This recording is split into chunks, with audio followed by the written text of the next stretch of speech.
What I want to talk about today is the recent or relatively recent advances in the study of genocide with a particular focus, and that is the relationship of the academic study of genocide, the social scientific, or, to use a more jargony word, the positivistic studies of genocide, with kind of what our conventional wisdom is when we talk about genocide, in political terms or in journalistic discourses, and also in some parts of academia, actually. Academia is not necessarily a place where all conventional wisdom is denied or rejected.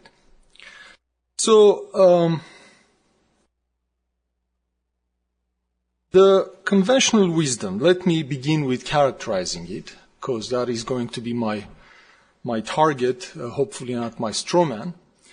But I think you would agree with me that when we hear any public conversation or journalistic narrative about the issue of genocide, there are probably two implied or sometimes explicit theories as to what causes genocidal violence in general.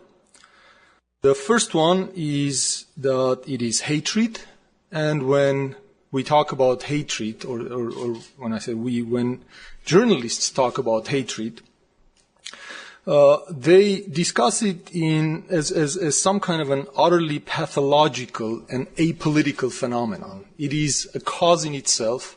It is not a consequence of anything. The starting point of analysis, the point zero of analysis is the hatred itself. It is a cause. And that is probably the most common implied theoretical argument about genocide. And there is an important corollary in hatred arguments about genocide, which has to do with the portrayal of victims as non-agents. They are pure victims. They are objects of violence. They have no agency whatsoever when it comes to genocidal violence. And this is very important because there is, again, an implicit concern that assigning any agency to the victims or talking about victims as political actors in conflicts that result in genocide is going to amount to blaming the victims or diluting the issue of responsibility, etc. The second very popular and related argument when it comes to explaining genocides in the conventional wisdom is theories that focus on exclusionary ethnic nationalism, kind of blood-based ideas of what constitutes the political community, the polity, and whoever is excluded from that definition is slated for mass murder and violence. And these ideas were particularly popular in the 90s when we were reading a lot of reports about what was happening in Yugoslavia, and the conventional narrative about the conflicts in Yugoslavia was this explosion of exclusionary Serbian nationalism. Again, it's a self-contained causal argument. A certain way an idea is defined about the political community, and whoever is excluded sometimes gets targeted for mass murder, genocide, and ethnic cleansing. Now, the conventional wisdom actually was the earlier academic wisdom as well. I mean, if you look at the first generation of genocide studies, particularly in the post-Holocaust period, and particularly focused on the Holocaust, there was a special emphasis on hatred, on pathological ideas that characterized Nazi ideology. And Nazi ideology was considered sui generis and a self-contained cause of the mass murder of the Jews. And Nazism was, of course, also considered a particularly noxious form of exclusionary nationalism. And hence, it produced, excluded outsiders which were slated for mass murder. I think there is something interesting about the exclusionary nationalism argument, but not the way that the conventional wisdom describes it. Now, I'm going to return to it, but first let's talk about the hatred argument and what recent studies and the recent findings of social science, or relatively recent, they're not all very recent, what some of the interesting social scientific arguments against the hate-treat hypothesis are. First of all, I want to paraphrase Stephen Krasner, who is a political economist, and once he was talking, in one of his articles, he's talking about, international trade, and he's discussing economists who argue that international trade is obviously the beneficial policy to have, yet a lot of states have trade barriers, and the implied argument there is that some states are stupid to have state barriers. And Krasner said stupidity is not an interesting analytical category. I want to argue that hatred also is not an interesting analytical category. It's not just a kind of category that can be easily used in social science. It begs for questions: where does hatred come from, right?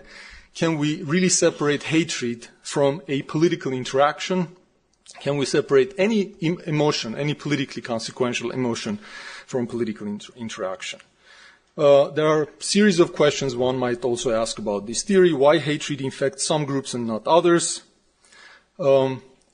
Is it really true, and I want to make a special comment here about the German case, is it really true that the German hatred or German anti-Semitism was the most intense form of hatred and anti-Semitism in the beginning of the 19th century? I mean, if you were asked in 1910, where is the Holocaust most likely to happen in Europe, Russia probably would be a much better candidate than Germany. And if you were asked that during the Weimar period, you would probably rule out a Holocaust in Germany, right? Yet it is precisely in Germany where it happened, which was at the time perhaps the most liberal of European societies, but it went to the other extreme in very quick order. So you obviously need other things to explain this sort of political violence. Hatred by itself is not going to give you much analytical leverage to understand it. Why does it happen in some historical periods and not others, right? Think about the Armenian case. I mean, you go to the mid-19th century. I know that the Turkish propaganda makes too much out of this, but there is an element truth to the claim that in the mid-19th century, this is after the Greeks and Serbs have rebelled, and Armenians still haven't. Armenians are referred to by the Turkish elites as the faithful millet, the faithful minority, right?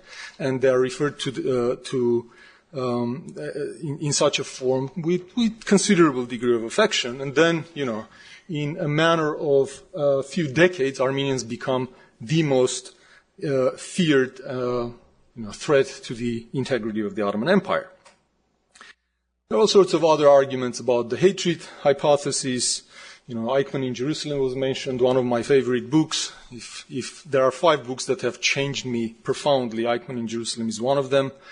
And it's not just that one book. I mean, there are other books that have made the same argument after Hannah Arendt, or some even before her. And the argument there is that, when you look at the actual perpetrators, they're not, they don't have horns, they don't have fangs. Most of perpetrators are ordinary human beings like you and me.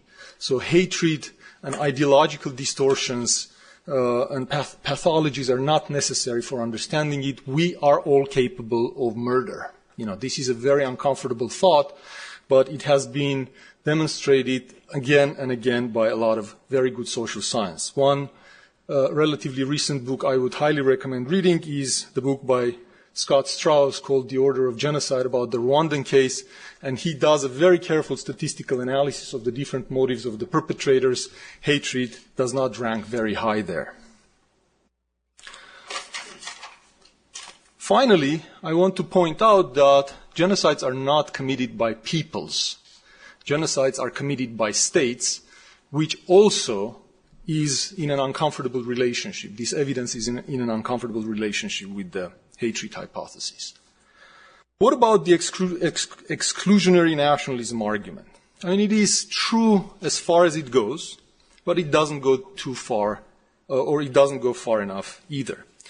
First of all, we've had cases of mass murder committed by societies that subscribed to civic notions of nationalism, this society included, right? I mean, this is the civic nationalism par excellence, and this is also the society that has mass murder in its past. The same can be said about Australians. there are cases of exclusionary ethnic blood-based nationalisms that in some periods of their history are quite violent and barbaric, like the Germans. And you realize that the German concept of nationhood has not changed from the Nazi period, right? It's the same concept of what constitutes a German now as it used to be at the time, but, it would be nearly blasphemous to compare modern Germany to the Nazi period. So they couldn't be more different. Yet they are based, their ideas of nationhood are based on the same concept. So what is it that links nationalism to genocidal violence? Most studies of genocide point to the rise of mass politics. So it's not the ideology itself, but it's the rise of mass politics with modernization and the rise of mass politics in states with intermingled populations and the unsettled issue of power. Who controls the state and who controls what territory? So when you look at Europe, you had these multi-ethnic empires with intermingled populations, and you had the mass politics displacing old monarchies and old governments, and they had to settle the issue of power. And a lot of the conflicts and a lot of the ethnic cleansing and a lot of the violence happened exactly to settle those issues. Now, of course, not all intermingled populations produce genocide. There are a number of other hypotheses that help us understand which cases are most prone to genocidal violence and which cases are less prone. The issue of power is particularly complicated. So, I'll get to make maybe 25% of my points. So the most dangerous situations are not the ones when a group is completely and utterly powerless. This is another myth in the conventional wisdom. Groups that have a lot of power also are not in danger of being massacred or subjected to mass murder. It's the in-between cases where groups have some power, some influence, and yet they're vulnerable as well. And what is also very important to understand, and this is what demonstrates what is clearly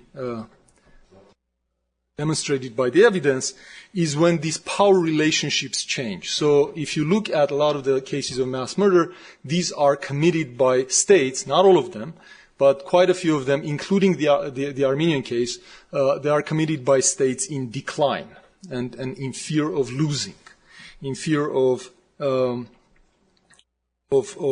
these minorities forming alliances with others and rebelling against them. So, states in decline are a lot more vulnerable to this kind of policy, or are a lot more prone to this kind of policy. Now let me just make one point which I really care about, and I'm going to stop after that. One of the most common arguments, one of the most common prescriptions as to how to deal with ethnic cleansing, mass murder, ethnic conflicts is make states more democratic. Democracy is seen as the panacea. Democracy, of course, is the secular ideology of or the secular religion of the West, and everybody loves democracy as everybody loves motherhood and apple pie. Now, and when we compare what's happening in the modern Middle East, we think the problem is the lack of democracy there, or at least in some parts of the Middle East, where these sort of conflicts are happening today at a very, very high intensity.